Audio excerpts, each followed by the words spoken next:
तो हेरॉन का सूत्र यानी हेरॉन्स फॉर्मूले के इस वीडियो में आपका स्वागत है। पिछले वीडियो में हमने हेरॉन के सूत्र का उपयोग कर चतुर्भुजों के क्षेत्रफल यानी application of Heron's formula in finding the areas of quadrilaterals पर चर्चा की। आज हम इसी से संबंधित एक रोचक प्रश्न हल करेंगे। आकृति में त्रिभुज PTS का क्षेत्रफल 4 वर्ग सेंटीमीटर है और चतुर्भुज TQRS एक समांतर चतुर्भुज है। दी गई जानकारी के आधार पर त्रिभुज TNQ समांतर चतुर्भुज TQRS का क्षेत्रफल और भुजा PT की लंबाई ज्ञात कीजिए। दोस्तों, आकृति में हमें त्रिभुज TNQ की तीनों भुजाओं का माप दिया गया है। इसमें हम हेरॉन के सूत्र का उपयोग कर इस त्रिभुज का क्षेत्रफल आसानी से ज्ञात कर सकते हैं। सबसे पहले हम इसका अर्ध परिमाप यानी S ज्ञात करेंगे। तो चलिए भुजा TN की लंबाई को A, भुजा NQ की लंबाई को B और QT की लंबाई को C मान लेते हैं। अब S बराबर होगा इन तीनों भुजाओं का योग बटे 2 के। हमें यहाँ S 8 सेंटीमीटर प्राप्त होगा। अब हम कोष्टक में S ऋण A, S ऋण B और S ऋण C का मान निकालेंगे। इन सभी का माप हेरॉन के सूत्र में रखकर इसे हम इस प्रकार हल करेंगे और हमें त्रिभुज TNQ का क्षेत्रफल 4 करनी में 5 वर्ग सेंटीमीटर प्राप्त होगा। दोस्तों, त्रिभुज TNQ और समांतर चतुर्भुज TQRS को ध्यान से देखिए।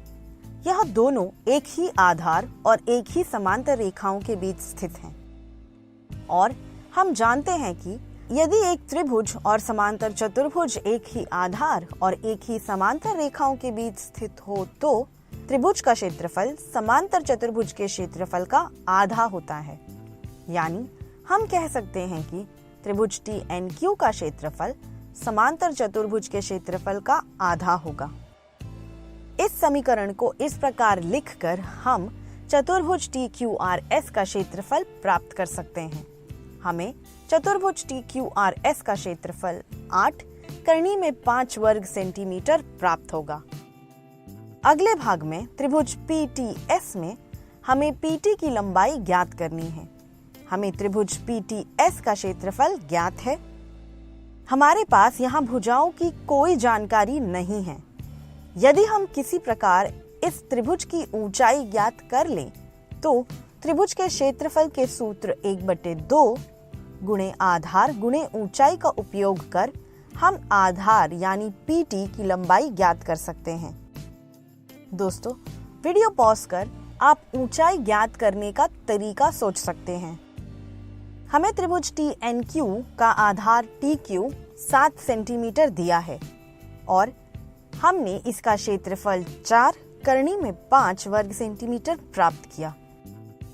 हम इस सूत्र में इनके मान प्रतिस्थापित कर इस त्रिभुज की ऊंचाई ज्ञात कर सकते हैं।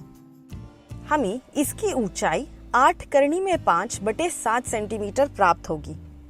दोस्तों, यह दोनों त्रिभुज TNQ और त्रिभुज PTS एक ही समांतर रेखाओं PQ और SR के बीच स्थित हैं।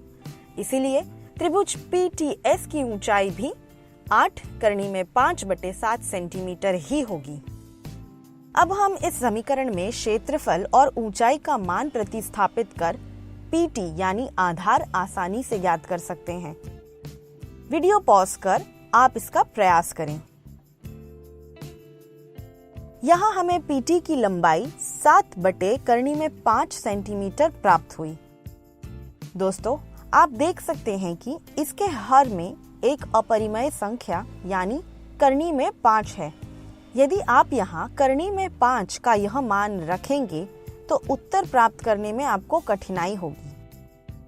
हम यहाँ अंश और हर दोनों में करनी में 5 से गुणा कर इसका परिमेयकरण कर सकते हैं, जिससे हमें हर में एक परिमेय संख्या प्राप्त होगी। तो अब हमें PT की लंबाई 7 करनी में 5/5 सेंटीमीटर प्राप्त हुई। दोस्तों, इस सत्र में बस इतना ही। आज हमने हेरोन के सूत्र का प्रयोग कर एक प्रश्न हल किया। अगले सत्र में हम और भी दिलचस्प प्रश्नों को हल करेंगे। तो मिलते हैं अगले वीडियो में। धन्यवाद।